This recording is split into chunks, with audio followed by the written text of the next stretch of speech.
વડોદરા મહાનગરપાલિકાની ચૂંટણીમાં નોટા અંગે જાગૃતિ લાવવા અંગેની માંગ સાથે સામાજિક કાર્યકર દ્વારા કલેક્ટરને આવેદનપત્ર પાઠવવામાં આવ્યું હતું।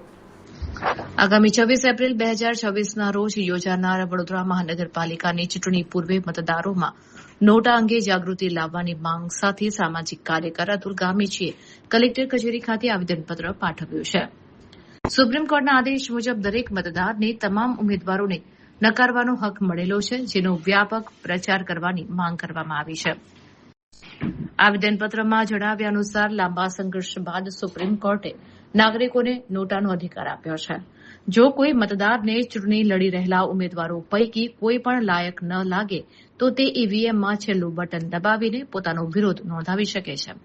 અતુલ ગામીચીએ ભારપૂર્વક જણાવ્યું હતું કે નોટા એ નકારાત્મક નહીં પણ હકારાત્મક મત છે, જે દર્શાવે છે કે ઉમેદવારો લોકહિત કે પ્રાથમિક સુવિધાઓના કામ કરવામાં નિષ્ફળ રહ્યા છે।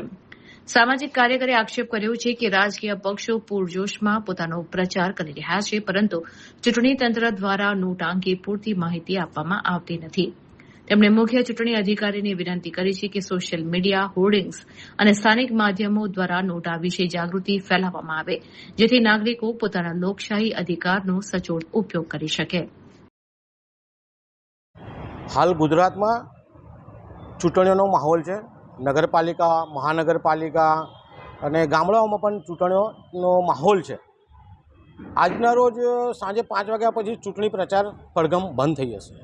બીજી બાજુ પૂરા ગુજરાતમાં અને વડોદરા શહેરમાં મહાનગરપાલિકાની જ્યારે ચૂંટણીઓ છે ત્યારે નામદાર સુપ્રીમ કોર્ટના આદેશ અનુસાર નાગરિકોને હક આપેલ છે કે ઈવીએમમાં છેલ્લું બટન નોટા એટલે કે નન ઓફ ધી અબવનું બટન મૂકવામાં આવ્યું છે। જ્યારે આ બટન મૂકવામાં આવ્યું છે ત્યારે આ બટનનો પ્રચાર પ્રસાર કરવાનો છે। આનો પ્રચાર પ્રસાર કરીને નાગરિકોને બતાવવાનું છે કે કોઈપણ ઉમેદવાર આપના મતને લાયક ન હોય તો છેલ્લું બટન દબાવો। એનો પ્રચાર પ્રસાર આજકાલ વડોદરા શહેરને પણ ગુજરાતમાં ક્યાંય દેખાતો નથી। નોટાનું બટન એ નકારાત્મક નહીં પરંતુ હકારાત્મક બટન છે।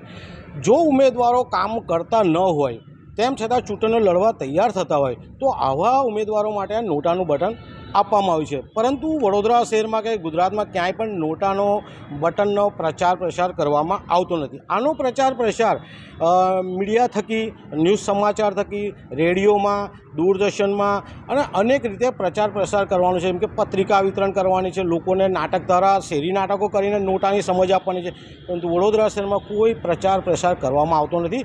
ત્યારે આજે વડોદરા શહેર જિલ્લા કલેક્ટર જે મુખ્ય ચૂંટણી અધિકારી છે એમને આજે અમે આવેદનપત્ર આપ્યું છે અને આવેદનપત્રમાં જણાવ્યું છે કે આજે ચૂંટણીના પડઘમ બંધ થવા તેમ છતાં નોટાનો પ્રચાર પ્રસાર કર્યો નથી, તો આપણી પાસે હજુ થોડો સમય છે તો આમાં નોટાનો પ્રચાર પ્રસાર કરે। સાથે સાથે અમે એક માહિતી અધિકાર અધિનિયમ 2005 હેઠળ માહિતી પણ માંગી છે કે નોટાનો પ્રચાર કર્યો છે કે નહીં તેની માહિતી આપી, અને કર્યો છે તો ક્યાં ક્યાં કર્યો છે। જોવા જઈએ તો ગુજરાતમાં ક્યાંય નોટાનો પ્રચાર પ્રસાર કરતા નથી, તેના કારણે નામદાર સુપ્રીમ કોર્ટનું જે આદેશ છે એનું ઉલ્લંઘન થાય છે તેવું અમને લાગી રહ્યું છે, જેના કારણે આજે અમે આવેદનપત્ર આપ્યું છે અને પ્રચાર પ્રસાર કરે તેવી અમારી માંગ છે।